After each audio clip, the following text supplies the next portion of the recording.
নমস্কাৰ, এই মুহূৰ্তত দিবলৈ ৰাতিপুৱাৰ কেইবাটাও বিগ ব্ৰেকিং নিউজ। আজি ভাৰতৰ বিভিন্ন প্ৰান্তৰ পৰা যুগুত হোৱা হৈছে কেইবাটাও গুৰুত্বপূৰ্ণ খবৰ। মুখ্যমন্ত্ৰী হিমন্ত বিশ্ব শৰ্মাৰ কেইবাটাও বিস্ফোৰক মন্তব্য।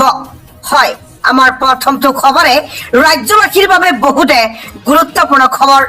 আৰু এনেবোৰ খবৰ নিতৌ পাই থাকিব হলে আমাৰ এই চেনেলটো সাবস্ক্ৰাইব কৰিব, লগতে আজিৰ এই ভিডিঅ'টিত এটা লাইক কৰিবলৈ নাপাহৰিব। হয়, 50 লাখ লোকৰ হব হাহাকাৰময় পৰিস্থিতি। ইতিমধ্যে এনআৰচিৰ পৰা 50 লাখ লোকৰ নাম কৰ্তন কৰা হব বুলি ইতিমধ্যে ডাঙৰ খবৰ লাভ কৰা গৈছে। 2026 নিৰ্বাচনৰ আগতে প্ৰায় 50 লাখ লোকৰ নাম এনআৰচিৰ পৰা কৰ্তন হব।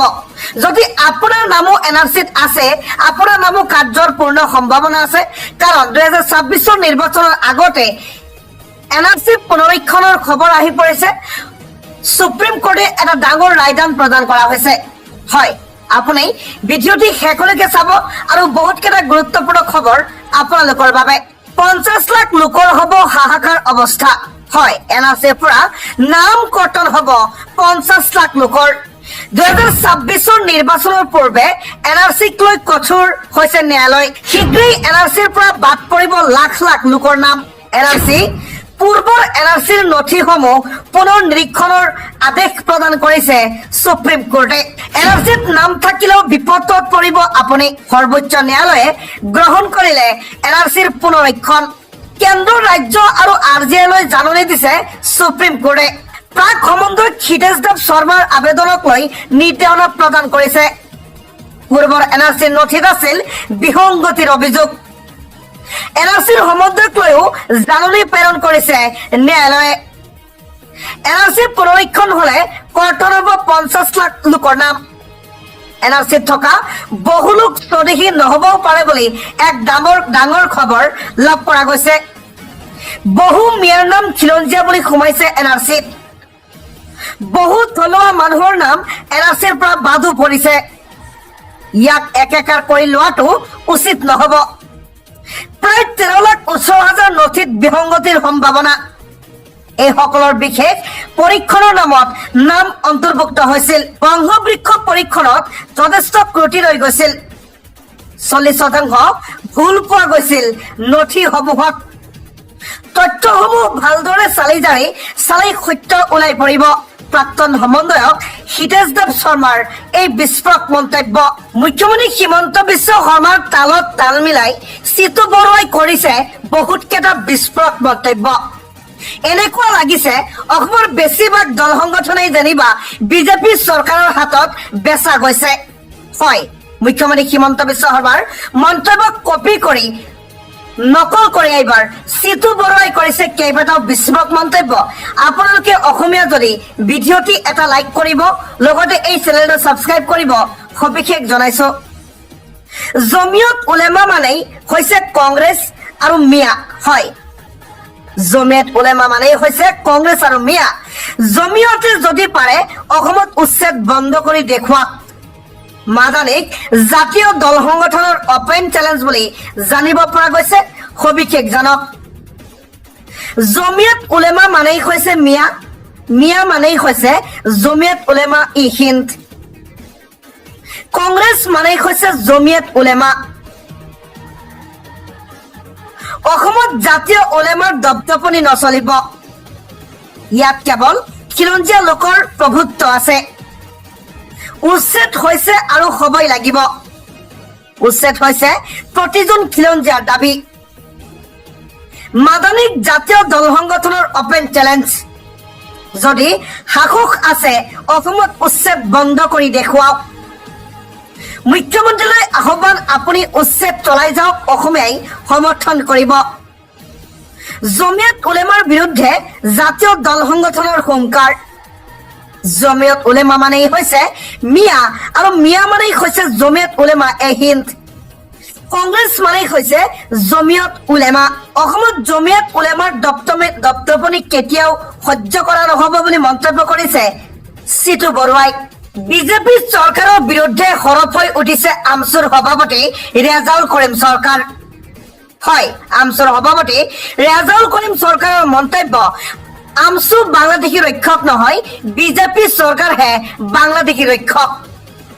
1971 পিছত অহা বাংলাদেশীক আমাক দেখুৱাই দিলে আমি এই দেশৰ পৰা বিতৰণ কৰি দিম। আমছু নহয়, বাংলাদেশীৰ ৰক্ষক বিজেপিকে 1971 চনৰ পিছত অহা বাংলাদেশীক দেখুৱাই দিলে বাহিৰ কৰি দিম। আমছুৰ সভাপতি ৰেজাউল কৰিম চৰকাৰৰ এই বিস্ফোৰণ। বাংলাদেশীক ৰক্ষণাবেক্ষণ আমছুৱে দিয়া নাই। বাংলাদেশীৰ প্ৰকৃত ৰক্ষক ভাৰতীয় জনতা পাৰ্টীকে, বাংলাদেশীক ৰক্ষণাবেক্ষণ দিছে বিজেপিয়ে। 1971 চনৰ আগত অহা লোকক বাংলাদেশী বুলি নকব। 1971 চনৰ আগত অহা সকলৰ হৈ আমছুৱে লাখবাৰ মাত মাতিব।